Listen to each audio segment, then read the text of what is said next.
नमस्कार, स्वागत है आप सभी का। मैं हूं आपके साथ शैलजा त्यागी। खबरों की शुरुआत करते हैं। मुख्यमंत्री पुष्कर सिंह धामी ने बुधवार को खटीमा में 11 करोड़ 27 लाख की लागत से नवनिर्मित hi tech Maharana Pratap bus station का लोकार्पण कर सीमांत जनता को एक बड़ी सौगात दी। इस अवसर पर सीएम धामी ने कहा कि खटीमा में बस अड्डे की परेशानी को देखते हुए मुख्य सेवक बनने पर उन्होंने खटीमा में हाईटेक बस अड्डे का शिलान्यास किया था। वहीं उन्होंने कहा कि मकर संक्रांति के पावन पर्व पर खटीमा में हाईटेक बस अड्डे का शुभारंभ किया गया, जिससे जनता को एक बड़ी सुविधा मिलेगी।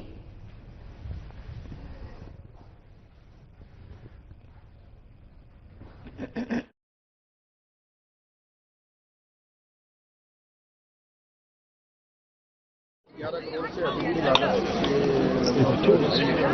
यहाँ पर हाईटेक बस स्टैंड का आज लोकार्पण हुआ है और इसके लोकार्पण होने से यात्रियों को बहुत सुविधा मिलेगी और जो बसें हमारे उनको भी यहाँ पर एक अच्छा स्थान मिल जाएगा। राजपुर रोड स्थित शिव बाल योगी आश्रम में बिहारी महासभा ने मकर संक्रांति पर खिचड़ी और दही चूड़ा सहभोज कार्यक्रम का आयोजन किया। इस कार्यक्रम में बिहार और पूर्वांचल समाज के लोगों ने बढ़ चढ़कर हिस्सा लिया। इस मौके पर लोगों ने मकर संक्रांति पर खिचड़ी और दही चूड़ा खाया। बिहारी महासभा के अध्यक्ष लल्लन सिंह ने मकर संक्रांति के महत्व को बताते हुए ये पर्व सनातन धर्म का महान पर्व है, ये कहा और साथ ही कहा कि जिसमें भगवान सूर्य और विष्णु की पूजा की जाती है।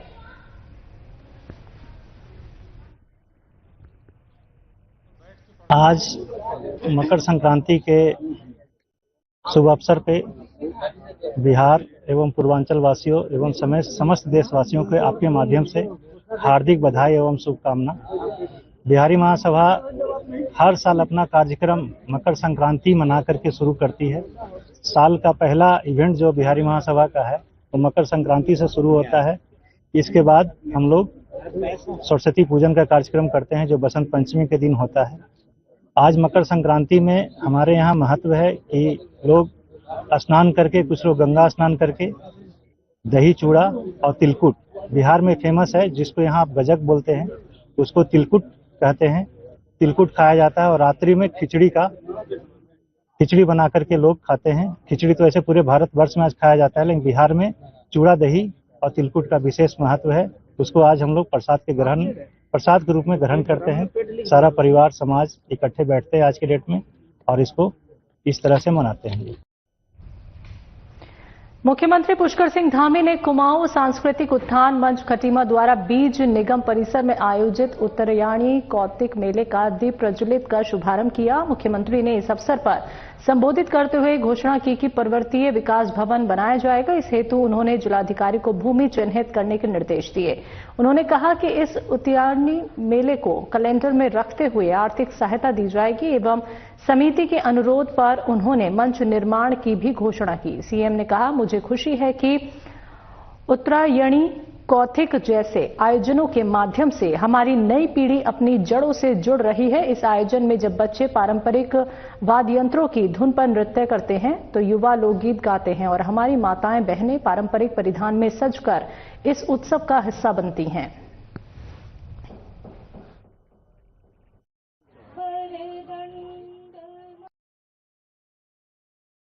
आधुनिकता चारों ओर बढ़ रही है। आज भौतिकवादी युग तेजी से हावी हो गया है, तब अपनी पहचान को बचाए रखना, उसको बनाए रखना और अगली पीढ़ियों को स्थानांतरित करते जाना, ये बहुत आवश्यक हो गया है। ऐसे समय में इस प्रकार के आयोजन अत्यंत महत्वपूर्ण हो जाते हैं। भाइयों बहनों, आदरणीय प्रधानमंत्री श्री नरेंद्र मोदी जी के यशस्वी नेतृत्व और दूरदर्शी मार्गदर्शन में आज भारत विकास के न केवल शिखर छू रहा है, बल्कि सनातन संस्कृति के गौरव को पुनः पूरे विश्व में स्थापित कर रहा है। उनका मंत्र सबका साथ, सबका विकास, सबका विश्वास और सबका प्रयास। इससे प्रेरणा लेकर हमारी सरकार भी देवभूमि उत्तराखंड को विकास का आदर्श मानदंड बनाने के लिए हम रात दिन कार्य कर रहे हैं। रात दिन सरकार काम कर रही है और जैसा आप सभी जानते हैं, ये खटीमा मेरे लिए केवल एक स्थान नहीं है, एक नगर नहीं है, एक विधानसभा मात्र नहीं है, बल्कि ये मेरा घर है। उत्तराखंड के काशीपुर में जमीन धोखाधड़ी से जुड़े एक गंभीर मामले में न्याय की आस लगाए हुए किसान सुखवंत सिंह को अपनी जान से हाथ धोना पड़ गया। सत्ता पक्ष के मुखिया पुष्कर सिंह धामी ने जहां इस पर तत्काल संज्ञान लेते हुए एक्शन लिया, तो वहीं दूसरी ओर विपक्ष भी किसान की मौत पर सरकार और सिस्टम पर बड़े सवाल खड़े कर रहा है। इसी क्रम में कांग्रेस प्रदेश अध्यक्ष गणेश गोदियाल, नेता प्रतिपक्ष यशपाल आर्य ने किसान सुखवंत के परिजनों के घर पहुंचकर मुलाकात की। इस दौरान उनके साथ कांग्रेस के कई प्रदेश स्तरीय नेता और विधायक उपस्थित रहे।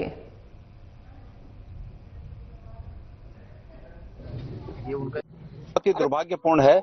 हम सब इस बात से दुखी हैं कि एक नौजवान, एक युवा को इस कदर व्यथित होकर, परेशान होकर, भाई जरा एक मिनट, व्यथित होकर और परेशान होकर अपनी जीवन लीला समाप्त करनी पड़ी। मृत्यु के पहले उन्होंने जो स्टेटमेंट दिया वो सार्वजनिक है और सभी लोगों के पास वो स्टेटमेंट है। पुलिस का रवैया बहुत ही निराशाजनक है और एक लोकतांत्रिक व्यवस्था में जो सरकार बनती है, उस सरकार के एक अधिकारी के द्वारा ये जो बर्ताव किया जा रहा है और पूरे प्रदेश में ऐसे हालात हैं। ने अपने प्राणों की बलि दे दी, आत्महत्या कर ली और यह पुलिस का विभत्स रूप है। मानवीय दृष्टिकोण और कानून की रखवाली करने वाले आज खुद कानून के भक्षक हो चुके हैं। और जैसा कि आदरणीय गोझाल जी ने कहा कि एक व्यक्ति पर कार्रवाई नहीं होती है और जो वीडियो जारी हुआ है उसमें आत्महत्या से पहले जो बयान आया है उसमें साफ तौर से कहा है और इससे बड़ी दुर्घटना कोई हो नहीं सकती। और ये जमीनों के जो मामले लगातार और पुलिस के जमीन और पुलिस के मामले जो आ रहे हैं ना, ये हमारे प्रदेश के लिए बड़े दुर्भाग्यपूर्ण है। इस प्रदेश में लॉ एंड ऑर्डर को हमें देखना चाहिए, लोगों की सुरक्षा की बात करनी चाहिए, गुंडों बदमाशों को जेल में भेजना चाहिए, और उल्टा हो रहा है। हम लोग मेन उद्देश्य से हटके हम लोग जमीनों की तरफ पुलिस लग गई है, उसी हिसाब से पोस्टिंग होती है, दुर्भाग्यपूर्ण है। अब तो मेरी बात हुई है आपसे, भाई से, तुमका कहना है कि जो वीडियो है उसको एविडेंस मान लेना चाहिए, उसी के आधार पर FIR होनी चाहिए, उसी हिसाब से कार्रवाई होनी। और हम लोग भी यही चाहते हैं, जो वीडियो उन्होंने दी है, जो बोला है मरने से पहले, उसी को एविडेंस मानते हुए उसके हिसाब से सरकार को कार्रवाई तत्काल करनी चाहिए, बात को इधर से उधर घुमाना नहीं चाहिए। यही मांग है हम लोगों की। मैं तो कल ही आना चाहता था, और कल हमारे यहाँ बाबा फौजा सिंह द्वार का उद्घाटन था और विशेष रूप से हमारे बाबा बच्चन सिंह दिल्ली से आए हुए थे। उनके सामने भी कई समाज के लोग वहां पर सब इकट्ठे थे, रुद्र की इच्छा में उन्होंने भी ये मामला उठाया। वीबीजी रामजी योजना को लेकर कांग्रेस ने बीजेपी सरकार पर ग्रामीण अधिकारों के हनन और महात्मा गांधी के नाम का अपमान करने का आरोप लगाया। इस पर बीजेपी प्रदेश प्रवक्ता नवीन ठाकुर ने कहा कि मनरेगा योजना में कभी महात्मा गांधी का नाम था ही नहीं। उन्होंने बताया कि वर्ष 2003 में योजना का नाम बदलने के दौरान भी महात्मा गांधी का नाम जोड़ा नहीं गया था। नवीन ठाकुर ने कहा कि जब 2014 से पहले कांग्रेस अपनी हार महसूस करने लगी, तभी उन्होंने योजना में महात्मा गांधी का नाम जोड़कर उसका राजनीतिक फायदा उठाने की कोशिश की, लेकिन इसका कोई सार्थक परिणाम नहीं निकला।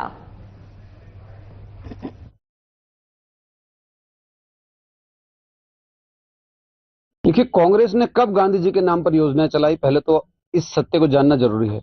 आम जनता जानती है 1998 में मनरेगा का नाम के साथ गांधी जी का नाम नहीं था। 2003 में जब कांग्रेस ने नाम परिवर्तन किया, 4 में 27 तब नहीं था।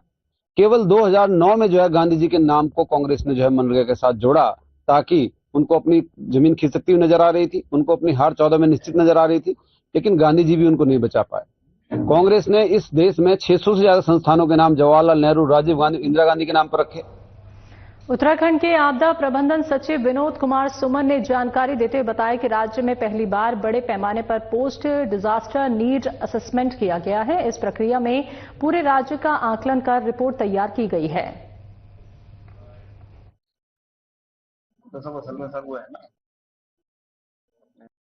पीडीए ने उत्तराखंड में पहली बार इतने बड़े पैमाने पर हुआ है और देश में ये पहला ऐसा अवसर है जब हमने पूरे राज्य का पीडीए ने एक साथ किया है, राज्य ने अपने बल पे किया है। और पूरा पीडीएनए करने के बाद हमने 31 दिसंबर 2025 को एनडीएमए को और भारत सरकार को रिपोर्ट भेज दिया है। इसमें कुल जो डैमेजेस हमने बताए हैं 3,792 करोड़, लॉसेज हमारे हैं 312 करोड़ और 10,000 करोड़ रुपए का हमने जो हमें जो क्षति हुई है उसकी भरपाई के लिए आवश्यकता होगी। खटीमा के उप जिलाधिकारी तुषार सैनी ने अवैध मिट्टी खनन में लिप्त मिट्टी से भरी हुई 2 ट्रैक्टर ट्रॉलियों को सीज कर दिया। बता दें कि खटीमा तहसील क्षेत्र के ग्राम गिधोड़दिया क्षेत्र में स्थित नदी से अवैध मिट्टी खनन की सूचना पर उप जिलाधिकारी तुषार सैनी ने राजस्व विभाग की टीम के साथ मौके पर पहुंचकर छापेमारी कार्रवाई की, जिस पर जानकारी देते हुए एसडीएम तुषार सैनी ने बताया कि मिट्टी खनन की लगातार मिल रही शिकायत के आधार पर छापेमारी की गई।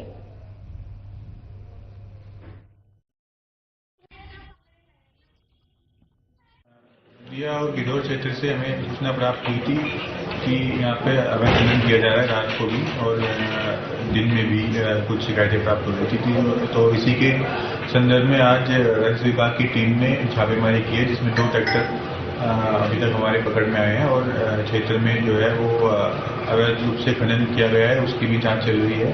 उसकी नपाई करके जो है वो उस पर जुर्माना निर्धारित किया। एसएसपी देहरादून अजय सिंह के नेतृत्व में पटेल नगर पुलिस को बड़ी सफलता हाथ लगी है। बता दें कि पुलिस ने क्षेत्र में हुई लूट की घटना का खुलासा करते हुए घटना को अंजाम देने वाले बहनोई सहित 5 अभियुक्तों को गिरफ्तार किया, जिनके कब्जे से पुलिस ने काफी पैसे बरामद किए हैं। साथ ही घटना में प्रयुक्त 2 अवैध तमंचे, 315 बोर, 4 जिंदा कारतूस, 2 अवैध चाकू और 1 आलान कप बरामद किया गया है। तो वहीं पुलिस के अनुसार वादी की फुफेरी बहन का पति ही पूरी घटना का मास्टरमाइंड निकला।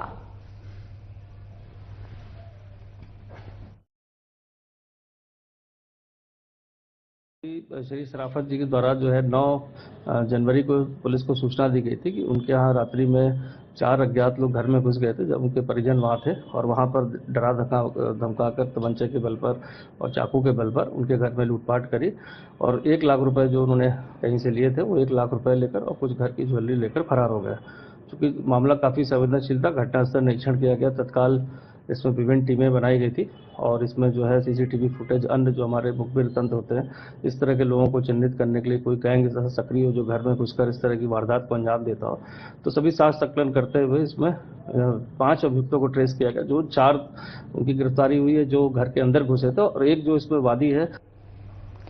दून अस्पताल के चिकित्सा अधीक्षक डॉक्टर रविंद्र सिंह बिष्ट ने जानकारी देते हुए बताया कि आभा आईडी केंद्र सरकार की एक बेहद इनोवेटिव पहल है, जिसका उद्देश्य मरीजों के मेडिकल डेटा को डिजिटल रूप से सुरक्षित और सुव्यवस्थित करना है। उन्होंने कहा कि आभा आईडी के जरिए मरीज का रजिस्ट्रेशन होगा और उसका पूरा मेडिकल रिकॉर्ड उसी आईडी से लिंक रहेगा, जिससे बार बार पर्चा बनवाने या कागजात संभालने की जरूरत नहीं पड़ेगी।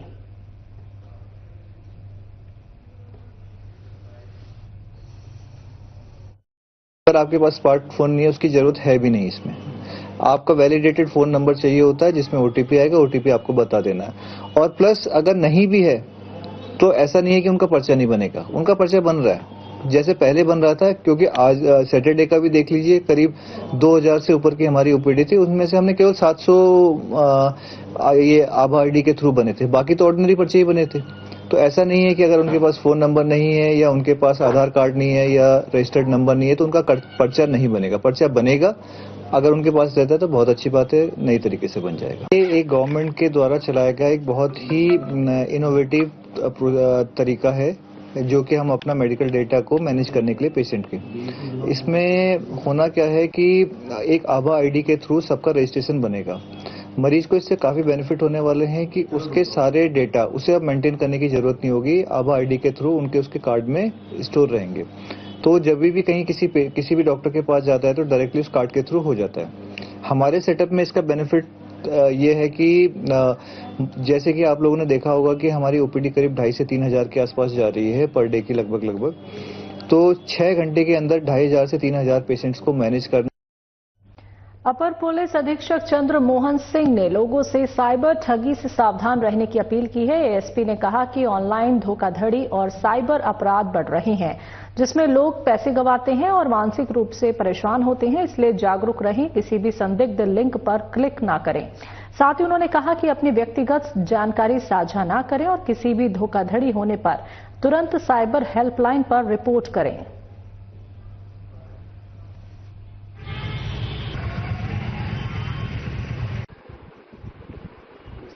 बढ़ रहा है तो इसमें अवेयरनेस के हमारे लगातार प्रोग्राम चल रहे हैं और हम लोग इसमें जगह जगह ऐसे सूचना वाले बोर्ड भी लगा रहे हैं कि जागरूकता के संबंध में। और दूसरा हमारा सभी से ये अपील भी है कि अपने जैसे साइबर ठगी से बचने के लिए जो साइबर हेल्पलाइन नंबर है 1930 पर कॉल करें और अनजान लिंक है या अनजान वॉइस कॉल है, वीडियो कॉल है, कोई भी फ्रेंड रिक्वेस्ट है फेसबुक की, तो उसको एक्सेप्ट न करें। उत्तराखंड में कड़ाके की ठंड और संभावित भारी बर्फबारी को देखते हुए राज्य आपदा प्रबंधन विभाग अलर्ट पर है। शीतलहर से निपटने के लिए मार्च तक की पूरी तैयारी कर ली गई है। मैदानी इलाकों में कोहरा और पहाड़ों में पाला लोगों की परेशानियां बढ़ा रहा है। सरकार ने सभी जिलों को जरूरी निर्देश जारी किए हैं। आपदा सचिव विनोद कुमार सुमन के अनुसार पिछले 1 महीने से लगातार तैयारियां की जा रही हैं और जिला प्रशासन के साथ समन्वय बना हुआ है।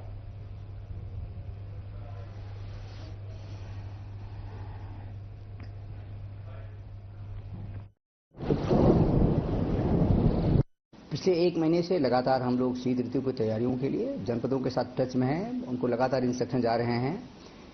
1 बैठक हमारे एसीओ साहब के द्वारा, 2 बैठक हम लोगों के द्वारा और 1 बैठक चीफ सेक्रेटरी के द्वारा ऑलरेडी की जा चुकी है और सभी को डिटेल में निर्देश दिए जा चुके हैं। शासन स्तर से भी डिटेल में निर्देश जारी किए गए हैं। देखिए, तैयारी हमारी पूरी है। जहां जहां सड़कें बंद होने की संभावना होती है वहां आवश्यक जो उपकरण हैं उसके लिए निर्देश दिए गए हैं। जहां जहां रास्ता बंद होने के कारण रोजमर्रा की जो वस्तुएं हैं उसके समुचित भंडारण के लिए मार्च तक का भंडारण करने के लिए कह दिया गया जनपदों को। कहीं कहीं थोड़ी दिक्कत थी, उसको भी दूर करने के लिए बोल दिया गया है। हरिद्वार के हर की पौड़ी क्षेत्र में शेख की वेशभूषा में घूमते 2 युवकों का वीडियो सोशल मीडिया पर वायरल होने से नया विवाद खड़ा हो गया है। युवकों ने खुद को दुबई से आया बताया। मामले को लेकर धार्मिक भावनाओं और सुरक्षा व्यवस्था पर सवाल उठे हैं। पुलिस और प्रशासन ने जांच शुरू कर दी है।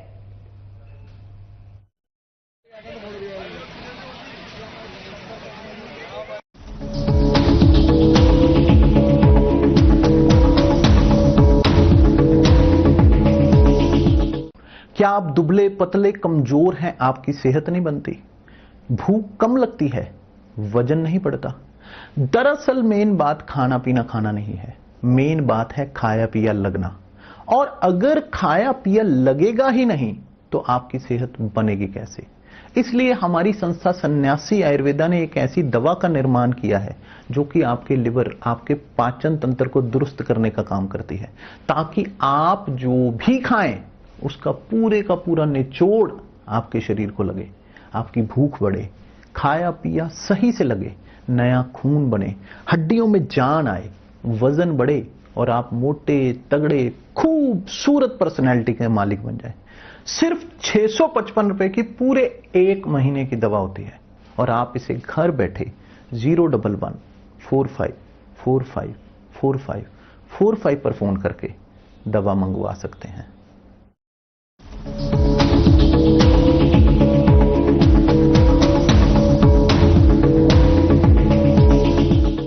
अल्मोड़ा जिलाधिकारी अंशुल सिंह ने मां नंदा देवी मंदिर परिसर में चल रहे निर्माण कार्यों का स्थलीय निरीक्षण किया। निरीक्षण के दौरान उन्होंने कार्यदायी संस्था और संबंधित अधिकारियों को निर्माण कार्य की गुणवत्ता, सुरक्षा मानकों और समयबद्धता का विशेष ध्यान रखने के निर्देश दिए। जिलाधिकारी ने कहा कि मां नंदा देवी मंदिर श्रद्धा और सांस्कृतिक विरासत का प्रमुख केंद्र है, इसलिए यहां हो रहे सभी कार्य पारदर्शिता और उच्च गुणवत्ता के साथ पूरे किए जाएं। किसी भी तरह की लापरवाही बर्दाश्त नहीं की जाएगी।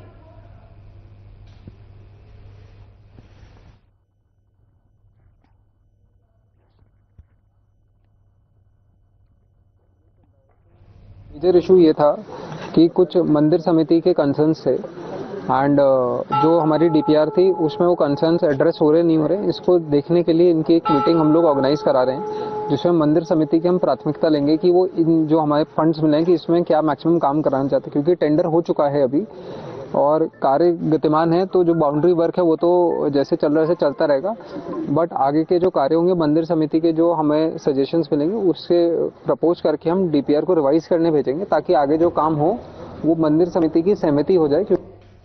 गणेश गोदियाल के खिलाफ विधानसभा क्षेत्र सोमेश्वर में मंत्री रेखा आर्य के समर्थकों और बीजेपी कार्यकर्ताओं ने चौराहे पर कांग्रेस व गणेश गोदियाल का पुतला फूंककर गोदियाल के खिलाफ मुकदमा दर्ज करने की मांग की है। साथ ही कहा कि विकास की सोच रखने वाली बीजेपी की कैबिनेट मंत्री रेखा आर्य प्रदेश में लोकप्रिय और जनप्रिय होती जा रही हैं, जिससे कांग्रेस को समझ नहीं आ रहा कि वो करे क्या।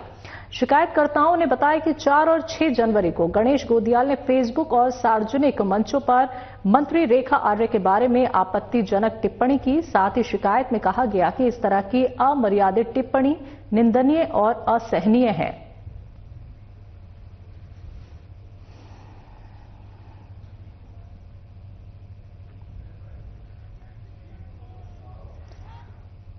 रुद्रपुर शहर के लिए पर्यावरण मित्रों के लिए महापौर विकास शर्मा ने एक बड़ी घोषणा की है। खेड़ा क्षेत्र में 8 एकड़ सरकारी जमीन में से 1 एकड़ जमीन पर वाल्मीकि कॉलोनी बनाई जाएगी। ये कॉलोनी पर्यावरण मित्रों को निःशुल्क दी जाएगी। इसके बाद रुद्रपुर प्रदेश का पहला नगर निगम बन गया है जो पर्यावरण मित्रों के लिए अलग आवास बना रहा है। इस घोषणा से पर्यावरण मित्रों में खुशी का माहौल है। महापौर ने बताया कि इस योजना को मुख्यमंत्री पुष्कर सिंह धामी और शहरी विकास सचिव की मंजूरी मिल चुकी है।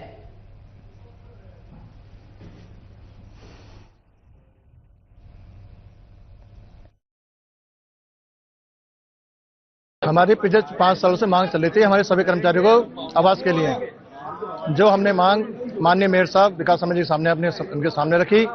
उन्होंने इस मांग को तुरंत पूरी करते हुए और सभी को सरकारी आवास देने के लिए घोषणा करते हैं, जिसके लिए हम माननीय विकास शर्मा जी का धन्यवाद प्रकट करते हैं, आभार करते हैं। अभी हमारी नगर आयुक्त जी हैं यहाँ, श्रीमती शिप्रा जोशी जी हमारे अध्यक्ष हैं, सोनू मुल्तानी जी और पुराने अध्यक्ष भी हैं मुकेश जी और आप सबकी टीम, और हमने अभी 8 एकड़ जगह खाली कराई है ईदगाह से, 2.5 एकड़ खाली कराई है या मंदिर से, और अभी 6 एकड़ लगभग और जगह खाली कराई है शैलजा कॉलोनी से। उस कॉलोनी के लिए तो मेरे पे भी आरोप लगे थे और रामपाल पे भी लगे थे कि हम ही कब्जा कर रहे हैं। तो आज कब्जेदारों ने अपनी जगह खुद ही कब्जा लेके निगम को दे दिया है। तो क्या सच है ये भी दुनिया के सामने आना चाहिए, क्यों? और वहां एक मंदिर बना हुआ है 40 बाई 60 के प्लाट में, दुनिया देखती है, तुम लोग भी जाते हो मंदिर में, तो मंदिर को भी हमसे जोड़ रहे थे। दुबई में नौकरी के नाम पर धोखाधड़ी का मामला सामने आया है, जिसमें 4 युवकों को पानी की टोटी पैकिंग के नाम पर दुबई भेजा गया था। युवकों ने वीडियो वायरल कर बताया कि उन्हें खटीमा और रुद्रपुर निवासी 2 एजेंटों ने दुबई भेजा था और इसके एवज में उनसे अच्छी खासी रकम ली। दुबई पहुंचने पर एजेंट ने उनका पासपोर्ट जब्त कर लिया। विरोध करने पर उन्हें धमकी दी गई। वीडियो वायरल होने के बाद खटीमा कोतवाली पुलिस को जांच के निर्देश दिए और रामपुर यूपी पुलिस को भी मामले से अवगत कराया गया। एजेंट की पहचान करने के साथ ही पीड़ितों को भारत लाने के प्रयास किए जा रहे हैं। पीड़ितों ने पुलिस से भारत लौटने में मदद करने की गुहार लगाई है। तो वो सर बोल रहा था कि तुम सबको ऐसा जेल में डालूंगा, तुम जिंदगी में निकल नहीं पाओगे। दुबई नाम विशाल शर्मा है। मैं सर यहाँ पे हीटिंग का काम है, हमें पैकिंग के लिए भेजा था। यहाँ पैकिंग का काम बिल्कुल भी नहीं है और एजेंट हमें ये कह रहा है अपने रिक्स पे आना है वीडियो बना के, और हमें कह रहा है पैसा मैं 1 रुपया नहीं दूंगा। बस एक मेरा नाम जुबेश है। मेरे बात प्रकाश बोरात हुई थी, उन्होंने ये बोला था क्या कहते हैं यहाँ पे पैकिंग करना है और हमसे बोल रहे हैं कि हमें ब्लैकमेल कर रहे हैं कि यहाँ पे एक वीडियो दो तुम तब इंडिया बुलाएंगे, कि ऐसा बोल के दो कि क्या कहते हैं हमें इसलिए इंडिया बुलाएंगे। हम उन्हें जब वीडियो देंगे वो हमारा पैसा भी देने के लिए नहीं बोले। उससे पहले बात हुई थी कि हमारा पैसा देंगे। हमें चक्कर भी आते हैं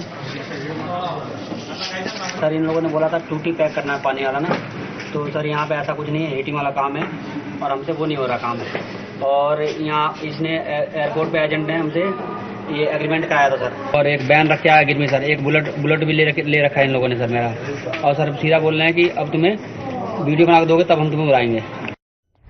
पुष्कर सिंह धामी के सशक्त नेतृत्व और स्वास्थ्य मंत्री डॉक्टर धन सिंह रावत के साफ दिशा निर्देशों में खाद्य संरक्षा एवं औषधि प्रशासन विभाग ने वर्ष 2025 को जन स्वास्थ्य के लिहाज से उपलब्धियों का वर्ष बना दिया है। विभाग ने सुरक्षित भोजना माफ कीजिएगा, सुरक्षित भोजन, गुणवत्तापूर्ण दवाओं और मिलावट व नशे के खिलाफ सख्त कार्रवाई के जरिए आम जन का भरोसा मजबूत किया है।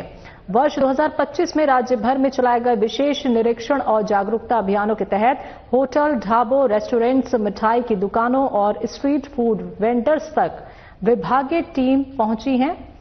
तो आपको बता दें कि कारोबारियों को खाद्य सुरक्षा मानकों के प्रति जागरूक किया गया है।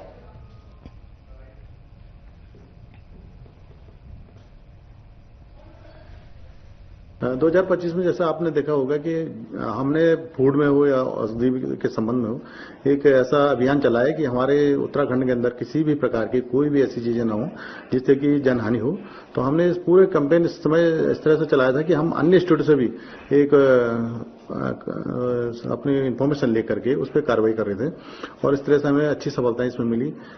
इस बार जो आप देखेंगे तो हमने बहुत सारे अन्य स्टेटों में बहुत सारे इश्यूज आए, लेकिन हमारे स्टेट में सब कंट्रोल में रहा क्योंकि हम इस पे अवेयरनेस के प्रोग्राम के थ्रू या जितने भी इंस्पेक्शन हमने किए उनके आधार पर हम इसको करने में सफल। ईट राइट जैसा आप देखेंगे इसमें कि अवेयरनेस एक मेन मुद्दा है हमारे यहाँ से। स्कूलों में, कॉलेजों में या बड़े बड़े जो मेडिकल कॉलेज हैं इनके अंदर भी हम करने जा रहे हैं और इसके लिए हमने अभी रुड़की में हमने किया है, उसके बाद हरिद्वार हम करने जा रहे हैं, फिर हम उधम सिंह और पौड़ी जिले में इन प्रोग्राम को करने जा रहे हैं। जैसे सेंट्रल यूनिवर्सिटी हमारी है वहां पर भी हम इस प्रोग्राम को करने जा रहे हैं नेक्स्ट टाइम। तो सर राज्य के जेलों में भी क्या है ये जिला कारागार, उप जिला कारागारों में कर रहे हैं? हाँ, हमने लगभग सभी जेलों में ईट राइट कैंपस के तहत अपने इंस्पेक्शन किए हैं। उत्तराखंड की खबरों में अभी के लिए इतना ही। मुझे दीजिए इजाजत। नमस्कार।